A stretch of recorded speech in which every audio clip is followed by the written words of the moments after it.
ఇప్పుడు సాయిబాబాకు సంబంధించి మన ఎంతోమంది భక్తులు ఉన్నారు, ఆంధ్రప్రదేశ్లో కావచ్చు, వరల్డ్ వైడ్ కావచ్చు.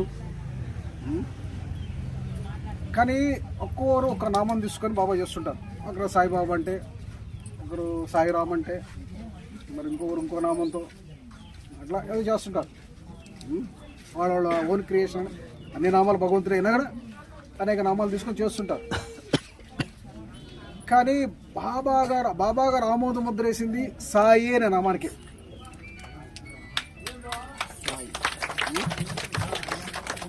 సాయి అనే నామానికి ఆయన స్టాంప్ కొట్టాడు. 100 నామాలు తెలిసి ఈరోజు తలుచుకుంటా మీరు ఆయన స్టాంప్ కొట్టిన నామం ఏంటంటే సాయి అనే నామం. సాయి అనే నామం పలికింది ఎవరు? మహాస్పతి గారు. సాయి అనే నామం పలికింది మహాస్పతి. మరి ఎందుకు ఆ నామానికి స్టాంప్ కొట్టి నేను కొద్దిసేపు ఉన్నాను నేను మీకు. ఎందుకు చెప్పారంటే సాయి అయిన నామం ఎందుకు స్టాంప్ కొట్టాడు బాబా గారు? మహాస్పతి చేతి ఎందుకు అనిపించాడు అంటే సాయి సాయి సాయి సాయి సాయి సాయి సాయి అంటే ఈషా అంటారు. రామ అంటే మరా రామ ఎట్టేందో మరా చెట్టు ఒక నామాను ఆ రామ ఇచ్చి చదువుకుంటే మరా రామ అయిపోయింది కదా. అంటే ఈషా మీరు బాగా గమనిస్తే లోపల ఈషా సాయి అంటే ఈషా అని పలుకుతుంది. బయటికి సాయిని పలుకుతుంటే లోపల ఈషా అని పలుకుతుంటుంది. గమనించుకోండి ఎవరైనా. ఈషా అంటే ఎవరు? ఈశ్వరుడు. శివుడు కాదు, పరమాత్మ. దైవానికి దైవం నామ. ఈశ్వరుడు దైవం. శివుడు అంటే శివుడు మన రూపధారి. ఈశా అంటే సర్వం వ్యాపించినోడు ఆ భగవంతుడు, నా నిరాకారుడు, సర్వాంతర్యామి. ఆ భగవంతుడి పేరు ఈశ్వరుడు అనేది ఆయన. ఈశా అంటే మన వేదాలు చెప్పింది, వేదాల్లో ఉంది దానికి డెఫినేషన్. బట్ ఆయిషా నామం పలికాడు బాబా. ఆయిషా కలుస్తుంది అట్లా. ఆ నామాన్ని ఆయన ఆ రోజు మహాస్పతి పలకడం జరిగింది. మరి ఆయన కూడా ఏదో అనుకొని చేసింది కాదు, అప్రయత్నంగా వచ్చింది. అంటే ముందు ప్లాన్గా బాగా చూడగా అప్రయత్నంగా వచ్చిందంటే ఆయన ఖండోబా పూజారి. ఖండోబా అంటే ఈశ్వరుడి యొక్క అంశది, ఈశ్వరుడి యొక్క అంశ ఖండోబా. కాబట్టి మహాస్పతి పూజారిగా ఉన్న సమయంలో ఈశ్వరుడు ఆయన బాబా కనిపించాడు. ఆ యొక్క బయటకు వచ్చి చూసి ఆ యొక్క పూజ ఖండోబా దేవాలయం నుంచి వచ్చాడు. ఆయన ఈశ్వరుడు ప్రేరేపితమై సాయి నామం పలికాడు. ఆ ఈశ్వరుడు ప్రేరేపితం చేత ఈశా అనే నామం ఆయన పలికి. ఆ ఈశ్వరుడు ఆ సాయి అనే నామం అక్కడ పలికాడు. అట్లా భగవంతుడు ప్రేరేపించగా మహాస్పతి పలికాడు. కాబట్టి భగవంతుడు ఆ పేరు పెట్టిన వ్యక్తి మహాస్పతి అయ్యాడు. ఆ ప్రేరణ ఇచ్చిన వ్యక్తి ఆ సాక్షాత్తు ఆ ఖండోబా రూపంలో ఈశ్వరుడే ప్రేరేపించాడని. అట్లది ఆ నామం పెట్టారు. ఆ నామానికి ఆమోద ముద్ర వేశాడు సాయి. ఎందుకంటే నేను కూడా చెప్పాను, సాయి అని ఒక నామస్మరణ ఈ కలియుగంలో సకల దోషాలను హరిస్తుంది అని బాబా గారు ఒక చోట మనం మాట్లాడతాం. 3వ అధ్యాయంలో ఎక్కడ మాట్లాడతారు? 13వ అధ్యాయంలో చోట మాట్లాడతాడు. 13వ అధ్యాయంలో మాట్లాడతాడు. ఇంకో చోట మాట్లాడతాడు. సాయి అనే నామస్మరణ కలియుగంలో సకల దోషాలను హరిస్తుంది. సకల దోషాలు, ఒక దోషం కాదు. అంటే ఎన్ని దోషాలు మీరు మనకి వీళ్ళు చెప్తారు, మనకి ఎంతోమంది చెప్తుంటారు ఆ దోషం మీకు ఉంది, ఈ దోషం ఉంది, ఇంకో దోషం చెప్తుంటారు. అనేక రకాల ఎన్ని దోషాలు ఉన్నా కూడా అన్ని దోషాలకి పరిహారం సాయి అనే నామస్మరణ. కాబట్టి మన దోష పరిహారం ఏం చేయాలి? సాయి అంటే మరి దీంట్లో హరినామం, గురునామం. గురు సాయిబాబా, హరి ఈశ్వరుడు, భగవంతుడు. కాబట్టి హరినామ గురునామ స్మరణ, బాబా కూడా 45 చాప్టర్లు ఏమంటాడు? హరినామ గురునామ స్మరణే ఈ కలియుగంలో మార్గము, మోక్షానికి మార్గం చెప్పాడు. హరినామ స్మరణ, గురునామ స్మరణ. హరి గురు 2 నామాలు మనం పలకలేం కదా. కాబట్టి ఒకే నామంలో హరి గురు ఇచ్చేసి కాబట్టి దాని 2 ఇవ్వడం అనేది ఇంతవరకు ఎక్కడ జరగలే మనకి. ఇంతవరకు మనక చరిత్రలో ఇలాంటి నామం ఒకటి లేదు. అలాంటి ఒక గొప్ప నామం ఇది, హరినామ గురునామంతో కూడిన సాయి. కాబట్టి సాయి అంటే హరిని స్మరించడం, గురుని స్మరించడం అవుతుంది. అక్కడ 2 కలుస్తున్నాయి. కాబట్టి ఇది బాబా గారు. అందుకని బాబా ఇంకో చోట అంటాడు, సాయికి ఒక సాష్టాంగ నమస్కారం చేస్తే చెవులతో పాపాలు, నోటితో పాపాలు, ఇంకా అది చెప్తాడు. తర్వాత సప్త సముద్ర సాయి నామస్మరణ చేసి సప్త సముద్రాల అవతల మీరున్నా నేను మిమ్మల్ని రక్షిస్తానగా. ఇంకో సాయి నామస్మరణ చేస్తే సప్త సముద్రాలు మీరున్నా, నేను షిరిడీలో ఉన్నా కూడా మీరు సప్త సముద్రాల అవతల ఉన్నా అంటే అమెరికా ఏ దేశంలో ఉన్నా కూడా నేను మిమ్మల్ని రక్షిస్తాను. ఎప్పుడు సాయి అనే నామస్మరణ చేస్తున్నప్పుడు. బాబా గారు సకల దోషాలకు పరిహారం చెప్పాడు, రక్షణకు పరిహారం చెప్పాడు. కాబట్టి మనం దాన్ని గుర్తించట్లేదు కదా. ఎందుకంటే మాకు ఏంటంటే వాళ్ళు చేసిన మేము చేయకూడదు అంతే కదా. ఈ గ్రూప్ చేస్తుంది సాయినామం, సాయిబాబు అంటారు, ఆ గ్రూప్ చేస్తే మేము చేయకూడదు. కాబట్టి సాయిరామ్ అంటాం, ఇంకోరు సాయి కృష్ణ అంటాం. అంటే ఏదో ఒకటి మనం చేసుకుంటాం. కానీ అసలు సాయిబాబు చెప్పింది, ఆయన ఆమోద ముద్ర వేసింది, సాక్షాత్ దైవ ప్రేరితమైన వచ్చిన నామాన్ని మరి ఎంతమంది చేస్తారు చూడండి ఎక్కడ మీరు. కాబట్టి మనం బాబా గారు చెప్పింది గ్రహిస్తున్నామా ఈనాడు? బాబా గారు సాక్షాత్ బాబా గారు నోటుకుంటే చెప్పింది మనం గ్రహిస్తున్నామా? మనకు వెరైటీ కావాలి, ప్రత్యేకత ఉండాలి. ఆ ప్రత్యేకత కోసం లేనిపోయిన సృష్టిస్తాం అంతే కదా. చెప్పింది ఇక్కడికి మనం గుర్తుపెట్టు. కాబట్టి సాయి అనే నామానికి బాబా గారు ఈ పరిహాసం సకల దోషాలకు కావచ్చు, రక్షణకు కావచ్చు, అన్నిటికీ పరిహారం హరినామం, గురునామం చూడడం అదేం చెప్పి మనకి సత్యంతో క్లియర్ చేశాడు. 100% క్లియర్ చేశాడు. ఇంకా మనం సాయి భక్తులందరూ దానికి ప్రాధాన్యత ఇవ్వగా అది ఎందుకు కూడా ఇంకా చెప్పంటే రామాని అంత తేలిగ్గా పలకగలము, అంత తేలిగ్గా సాయి అని కూడా పలకగలం అంతే కదా. రామాంత ఎంత తేలిక, సాయి అని కూడా అందుకంటే తేలిక. కానీ పామరుడు కూడా నాకు చదువు రాదు స్వామి, నాకేం తెలియదు స్వామి అనేవాడు కూడా సాయి అనమాట హాయి అంటాడు. కాబట్టి బాబా గారు పండిత పామరుడు దగ్గర కూడా, పామరుడు వరకు కూడా ఆ నామం ఈజీగా చేయగలదు. ఇది చేయలేము మనది. ఇంకా మాకు వేరే పూజలు చేయాల్సిన అవసరం ఇప్పుడు పూజలతో పర్లేదు కదా. సాయి నామంతో మీకు పనులు అవుతున్నాయిగా, ఏ పూజ అవసరం లేదు ఇక్కడ. కాబట్టి ఇలాంటి మనం ఆ ప్రత్యేకత, ఆ నామానికి ఎందుకు ప్రత్యేకత అని మనం చెప్పుకోవాల్సి వచ్చింది. ఆయన ద్వారా ఆ నామం పలకడం, ఆ నామానికి బాబా గారు స్టాంప్ లాగా వేయడం. ఇంకా హారతుల్లో కూడా బాబా గారు హారతుల్లో కూడా ఏంటంటే హారతి సాయిబాబా అనే పాటకే ఆయన స్టాంప్ వేశాడు. మొదట ప్రారంభమైంది హారతి సాయిబాబా, ఆ తర్వాత మిగతా పాటలు కలిసి దానికి. మరి ఇప్పుడు ఆ యొక్క జామ్నేర్కి ఆ అమ్మాయి ప్రసవ వేదన పడుతున్నప్పుడు ఆ యొక్క గండాన్ని రక్షించడానికి బాబా గారు విభూతితో పాటు హారతి సాయిబాబా పాటని శ్యామాధవ్ రాపించి పంపిస్తాడు. అంటే ఒక కష్ట సమయంలో, ఒక ఆపద సమయంలో బాబా గారు చేసే పని ఏంటి? భక్తుడికి విభూతి, హారతి సాయిబాబా. ఆయన స్పెసిఫిక్ గా ఆ పాట రాయించాడు, అక్కడ రాసిన పాటని పంపిస్తాడు. కాబట్టి బాబా గారు ఇప్పుడు మనం ఇట్లా చూసుకుంటే మనకు దేనికి ప్రాధాన్యత ఉంది? మిగతా వాడికి ప్రాధాన్యత లేదని కాదు నేను చెప్పేది. అంటే మనం ఏంటంటే గురు ఆజ్ఞాపాలన, ఇంక సాయిబాబు గురువు అయినప్పుడు గురు ఆజ్ఞాపాలన తూచా తప్పకుండా పాటించడం శిష్యుడి యొక్క ధర్మం అంతే కదా. అంటే గురువు ఏం చెప్తాడు మనకి అదే మనకి అవ్వాలి, అదే మనకి సాధనగా ఉంటుంది, సాధనగా మారాలి, అదే మనం పాలించి తీరాలి. అలా కాకుండా మన ఇష్టానుసారంగా అంటే అదంతా కూడా ఇంకా రకరకాలుగా గురువుని డీవియేషన్ చేస్తూ మనం పోవడం అవుతుంది. ఆ గురువుని ఎప్పుడైనా డీవియేషన్ చేస్తాం నీ భక్తి చెదిరిపోద్ది, కుదరదు. అందుకు గురు ఆజ్ఞాపాలను మనం తూచా తప్పకుండా చేయటంటే అలా వెళ్ళిపోతుండాలి. ఆ గురువు గారు ఏం మాట్లాడారు కాబట్టి ధ్యాన మూలం గురువురు మూర్తే, పూజా మూలం గురువు పదం, మంత్ర మూలం గురువు వాక్యం, మోక్ష మూలం గురువుకు అంటారు.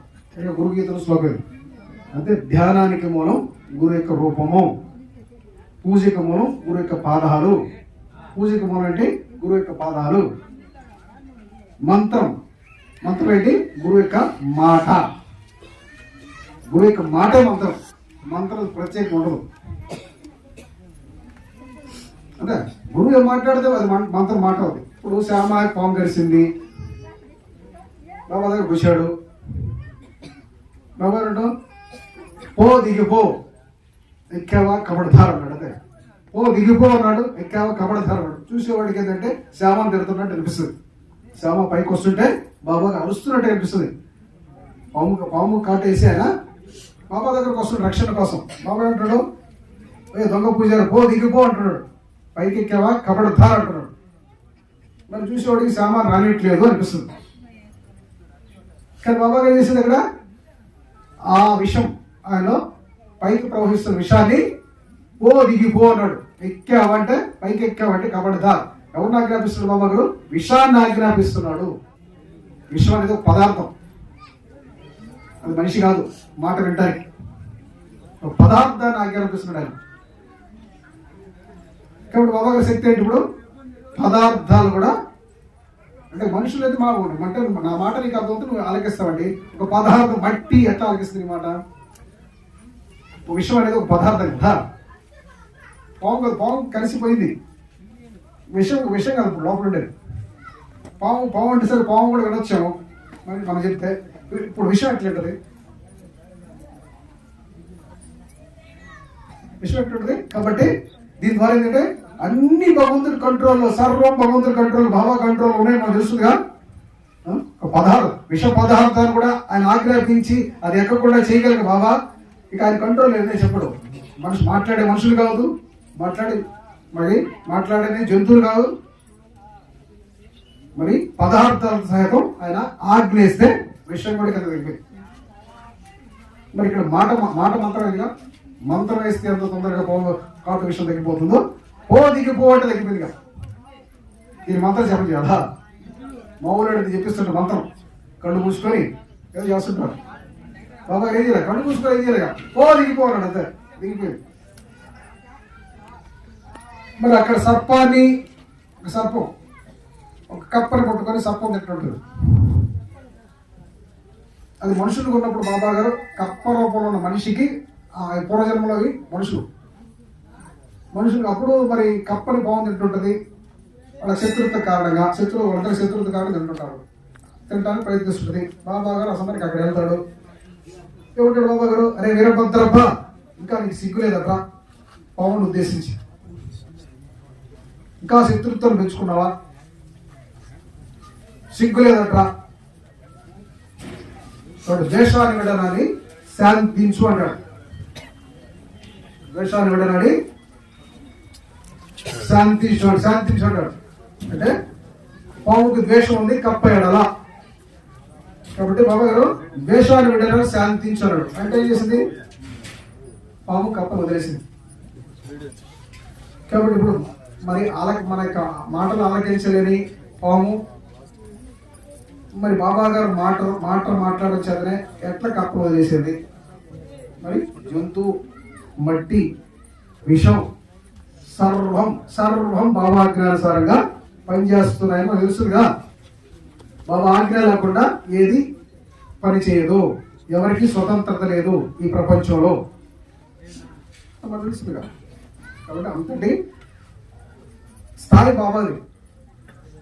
కాబట్టి మనం ఆయన ఏదో చాలా సింపుల్ ఏదో మనకు తీర్చలేదు, అది చేయలేదు అని శాతకాన్ని అంటే చెప్పు. రక్షకుడు అది, సర్వాన్ని ఆజ్ఞాపించే, సర్వాన్ని శాసించే ఒక రక్షకుడు అది.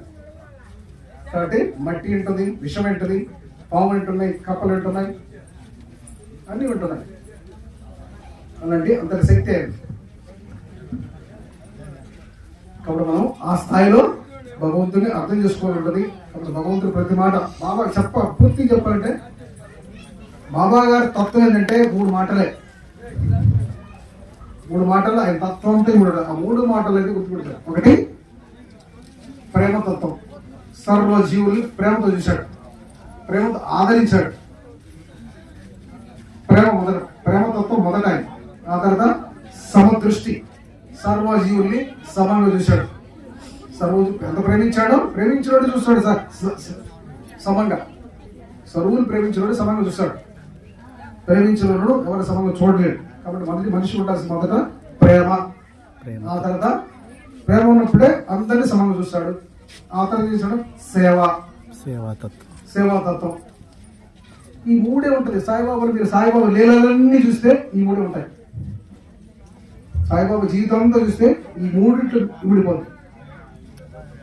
ప్రేమతత్వం, సేవాతత్వం, సమభావన, సమదృష్టి. అందరూ కదా సమదృష్టి ఏమంటారు బాబా. ఈ కోణంలో చూస్తే బాబా అర్థమవుతాడు. కాబట్టి మనందరికీ ఇప్పుడు ఏం నేర్చుకోవాలి? ఈ 3 విషయాలు నేర్చుకోవాలి సరిపోతుందా? ఇప్పుడు అందరూ ఏం నేర్చుకోవాలి? సాయిబాబు చూసి ప్రేమతత్వం, అందరినీ ప్రేమించడం ఒకటి నేర్చుకోవాలి, అందరినీ సమంగా చూడటం నేర్చుకోవాలి, అందరినీ సేవించడం, మరి అందరికీ సేవలు అందించి ఒక తత్వం నేర్చుకోవాలి. ఈ 3 నేర్చుకుంటే సాయిబాబాను ఆరాధించినట్టు, ప్రేమించినట్టు అవుతుంది కదా. మరి ఏమి చేయకుండా సాయిబాబా కొబ్బరి కొట్టేసి ప్రేమ లేదు, సేవ లేదు, మరి మనుషులంటే వేరు భావన మనకుంది. ఒకరింటి పడదు, ఒకరింటి పడుద్ది, ఇలాంటి భావనతో మనం ఉన్నాం. కాబట్టి ఇలాంటి భావన తెలుసుకొని నేనంతా సాయిబాబా భక్తుడిని అని చెప్పేసి అనుకుంటే సరిపోతుందా? సాయిబాబా చేసింది నేను చేస్తున్నావా? కాదు కదా. ఇట్లా మనం ఇప్పుడు ఆత్మవిమర్శ చేసుకోవాలి. ఆయన ఏం చేస్తున్నా, మనం ఏం చేస్తున్నాను. ఇట్లా ఏం చేసుకోండి. ఊరికే సాయి భక్తులు అంటారు. సాయి భక్తులు అంటే ఉపయోగం ఏంటి? ఎవరికి ఉపయోగం? సాయిబాబా అందరి కోసం వచ్చాడు. భగవంతుడు ఆయన వచ్చింది అందరి కోసం, మనందరి సేవ చేయడానికి భగవంతుడు వచ్చారు. కానీ ఈ మనందరి చేయడలా గర్వహంగా ప్రదర్శించడానికి ఆయన రాలేదు, మన హింస పెట్టడానికి రాలేదు. కాబట్టి భగవంతుడే మన కోసం మనందరి యోగక్షేమాలు చూడటానికి, పశుపక్షాల యోగక్షేమం చూడటానికి వచ్చాడు కదా. కాబట్టి సాయి భక్తుడిగా నీ కర్తవ్యం ఏంటి? సాయి భక్తుడు నీ కర్తవ్యం ఏంటి చెప్పండి. ఆయన మీ నాన్న కర్తవ్యం అంటూ కొడుకు నీ కర్తవ్యం ఉంటుంది కదా. మీ నాన్న చూస్తున్నాడు, కొడుకు గారి ధర్మం అదే దాన్ని ముందుకు తీసుకెళ్ళాలి కదా. మరి సాయి బాబా మనం ఆయన ఆదర్శంగా తీసుకుంటున్నాం, ఆయన మార్గం నడుస్తున్నప్పుడు ఆయన తత్వాన్ని నువ్వు తీసుకెళ్ళాలా, లేకపోతే ఇంకోటి తీసుకెళ్ళాలా? నాకు తోచింది వెరైటీ ఉండేది ఇది కాదు కదా. కాబట్టి ఇది ఎప్పుడు ఎవరు మనం ఈ సాయి భక్తులు ఎవరు ఇది ఆలోచించట్లేదు. అంతసేపటి కదంటే వాడు చేసి నేను చేయకూడదు, వాడికంటే వెరైటీ ఉండాలి, వెరైటీ ఊహించాలి. ఊహలు ఎక్కువ ఉన్నాయి. ఇప్పుడు సాయిబాబా తత్వంగా ఊహలు ఎక్కువ ఉన్నాయి. మనకంత ప్రవచనలు ఎక్కువ మంది ఊహలు చేసి చెప్తారు. ఊహలు చేసి చెప్పాల్సిన అవసరం ఏంటంటే సాయిబాబు చెప్పకూడదు. సాయిబాబు చెప్పకూడదు ఊహించాలి. ఆయన సమాధానం చెప్పినాడు, చక్కగా సూటిగా చెప్పినాడు కదా. బాబా సూటిగా చెప్పినాడు, నువ్వు ఎందుకు ఊహిస్తావు? కాబట్టి ఊహించుకొని చెప్పడం అనేది ఒక వెరైటీ అయిపోయింది అంటే కదా. సాయిబాబా ఒక 50 రూపాయలు ఇచ్చాడు ఎవరికి? ఆ యొక్క 11th చాప్టర్లో హాజీ చేసే పాలకి చివరిలో ఆయనకి పళ్ళు ఇచ్చి 50 రూపాయలు దక్షిణ తీసుకెళ్ళండి. 50 రూపాయలు దక్షిణ ఇస్తాడండి. అంతంత కథ అయిపోయింది. ఆ తర్వాత ఒక ఆయన అంటే నా ముందు ఒకసారి ప్రవచనం చెప్పాడు. ఆ తర్వాత అన్నాడు 55కి మీకు అర్థం తెలుసా అన్నాడు. సాయిబాబు చెప్పలేదు కదా 50కి అర్థం. సాయిబాబు 55 రూపాయలకి అర్థం చెప్పలేదు కదా. పళ్ళు ఇచ్చాడు, 50 రూపాయలు ఇచ్చి అనుగ్రహించి వెళ్ళిపోయాడు. కానీ దీన్ని మొదలు పెట్టాడు, సాయిబాబుకి 50 రూపాయలు ఎందుకు ఇచ్చాడు అని. ఎందుకు ఇచ్చాడు బాబు అంటారు కదా ప్రజలు. 5 + 5 = 1 10 అంటే 0 0 10 1 + 0 కొడితే 1 అంటే సబ్కా మాలిక్ ఏక్ అని చెప్పడానికి చెప్పాడు అంటారు. అని రోజు చెప్పేది అదే కదా. దానికోసం మరి ప్రత్యేక రోజు చెప్పి సబ్కా మాలిక్ ఏక్ అంటాడు. ప్రత్యేకంగా వీడు కూడుకొని అది అనుకొని నేను వెంటనే అన్నాను 5 - 5 ఎందుకు అనుకూడదు? ప్లస్ అని ఏమని చెప్పారా? ప్లస్ వాడుకోమని ఏమని చెప్పారు నీకు? నువ్వు వాడుకున్నావు ప్లస్, నేను మైనస్ వాడుకుంటాను. మరి 5 - 5 0 శూన్యం అంటాను. ఏమి లేదు అంటాను నేను. మరి ఏమి లేదని చెప్పడానికి బాబా గారు అట్లా చెప్పండి నేను అంటాను అని అన్నాను. అట్లా కాదంటాడు. అట్లా కాదని అంటాడు. కాదంటారు నువ్వు కూడా అన్నా. నీకేమో సాయిగా చెప్పాడా ప్లస్ వాడుకోవాలని? కాబట్టి ఇదిగో ఇలాంటి ఊహాగానంలో నేను చాలా మంది దగ్గర ఉన్నా ఇలాంటి ఊహాగానం చెప్తారు. అంత అవసరం ఏంటంట. సాయిబాబు క్లోజ్ చేసిన తర్వాత ఒక విషయాన్ని నువ్వు ఎందుకు ఓపెన్ చేస్తున్నావు? అదేగా బాబా గారు క్లోజ్ చేశాడు ఒక విషయాన్ని, మరి నువ్వెందుకు ఓపెన్ చేస్తావు? నువ్వు తిరిగితాడు అంటాను. అవసరం లేదు కదా. ఆయన చెప్తే నువ్వు ఓపెన్ చేయాలి. ఆయన చెప్పలేదు ఇక ఓపెన్ చేయటం. మరి ఇప్పుడు ఈ పాయింట్ తీసుకున్నప్పుడు ఆయన ప్లస్ అని చెప్పాడు. ఇంకోటి ఆయన ప్లస్ చెప్తాడు, మన ప్లస్ చెప్తాడు మైనస్ చెప్పాలనుకుంటాడు. వాడు ఏదైనా మైనస్ చెప్తాడు కాబట్టి నేను ఇంటూ చెప్తాను ఒకడు అనుకుంటాడు. ఇంకోటి డివైడ్ పెట్టాడు. మరి వీళ్ళు ఆప్షన్ ఏంటి ఉపయోగించుకుంటారు? వీళ్ళందరూ వచ్చి స్టేజ్ మీద కూర్చుంటారు. అప్పుడు సమస్య ఎవరికి? భక్తుల సమస్య. వినోడి సమస్య కదా, కన్ఫ్యూజ్ చేసేదిగా 50 రూపాయలు క్లోజ్ అయ్యేదాన్ని ఇంటూలు మైనస్లు ప్లస్లు పెట్టి అందరూ కన్ఫ్యూజ్ చేసిపోయాడు. మరి సాయితత్వాన్ని ఇది సాయితత్వం చూడని చెప్పి ప్రచారం చేస్తుండ్రి. కాబట్టి ఇలా సాయితత్వం ఈరోజు జరిగేది ఇది. వాస్తవాలు వక్రీకరించి వీళ్ళకి ఊహలు వేసుకొని ఏవో చెప్తూ మనుషులు ఇబ్బంది పెట్టడం, వాళ్ళు డైవర్ట్ చెప్పడం కూడా ఎట్లా సాయిబాబా నీకు చెప్పకపోతే కదా అంటారు. ప్రతి విషయాన్ని సూటిగా డైరెక్ట్ చెప్పేశాడు. కాబట్టి అది మనం అర్థం చేసుకునే దాంట్లో దాన్ని శ్రద్ధ పెడితే ఖచ్చితంగా అర్థం అవుతుంది. కానీ అర్థం చేసుకోవడానికి ఈ కోట్లని మీకు మొన్న కూడా అన్నా ఎప్పుడో సాయి భిక్ష గదికి వెళ్ళాడు షిరిడీలో అంటే అందరూ ఒకే సమయం చెప్తారండి కర్మలు స్వీకరించడానికి అంటారు. ఆయన వెళ్ళింది 5 మరి ఎన్ని వెళ్ళాడు 5 మందికి 5 ఏళ్ళకి అంటారు. మరి షిరిడీలో 5 మంది ఒక కర్మ జీవితం గడుపుతున్నారా అంటే నేను మిగతా కనీసం 200-300 మంది అంటే 5 మంది కర్మ ఉంటే 5 మందికి వెళ్ళి కర్మ స్వీకరిస్తున్నాడా అని నేను క్వశ్చన్ వేస్తా. మరి ఇప్పుడు మరి ఊరు అన్నప్పుడు 5 మంది కర్మ చేసి ఉంటారా? ఈరోజు ఈ కలియుగం 5 మంది కర్మ చేయకుండా ఉంటారు కానీ మిగతా వాళ్ళంతా కర్మ చేసి ఉంటారు కదా. 199 మంది కర్మ చేసి కర్మ చేస్తుంటే కర్మ ఉండేవాళ్ళు ఉంటారు కానీ కర్మ లేని వాళ్ళు తక్కువ ఉంటారు కదా. అలాంటి ఉత్తమమైన కుటుంబాలు తక్కువ ఉంటాయి ఈ రోజులు. కాబట్టి అలా చూసుకున్నప్పుడు మరి సాయిబాబా భిక్ష ఎందుకంటే వాటి గుడ్డిగా పాటల రూపంలో వాడేస్తున్నారు, భజన రూపంలో వాడేస్తున్నారు, రోడ్డుకు వచ్చి చెప్పేస్తున్నారు. అది వాస్తవం ఎంత మరి చూస్తే వాస్తవం చూసి మరి దానికి ప్రూవ్ చేయగలరు ఎవరన్నా. ఇప్పుడు నేను అడిగితే సమాజం చెప్పాలి మనం ఇప్పుడు. కాబట్టి ఎందుకు బాబా అంటే ప్రేమ కలుగు ఉత్తమైన సంస్కారాల కుటుంబం, ప్రేమతో కూడిన కుటుంబాల దగ్గరికి ఉత్తమ సన్యాసి వాడు ఊరంతా ఎడుకోడు. ఓకే, ప్రేమతో కూడిన వీళ్ళ దగ్గర 1-2 ఆయన నియమంగా తెచ్చుకుంటాడు అంతే. అని మనం గ్రహిస్తే సరిపోదు. అట్లా ఉంటాయి అంతా. అంటే ఇది సాయితత్వాలు ఎందుకు చెప్పారంటే ఎందుకు ఇలా జరుగుతుంది చెప్పడానికే. అర్థం చేసుకుంటే కనుక అర్థం అవుతుంది. నువ్వు అర్థం చేసుకోవద్దు వాడేవాడు కర్మ అంటే నువ్వు కర్మ అంటుంటే అది పాటగా పడుతుంటే మళ్ళీ ఇంకో విధంగా చేయడానికి ఏది దాన్ని రకరకాల మార్చేస్తుంది. కాబట్టి ఏది కూడా గుర్తుపెట్టుకొని సరే ఈరోజు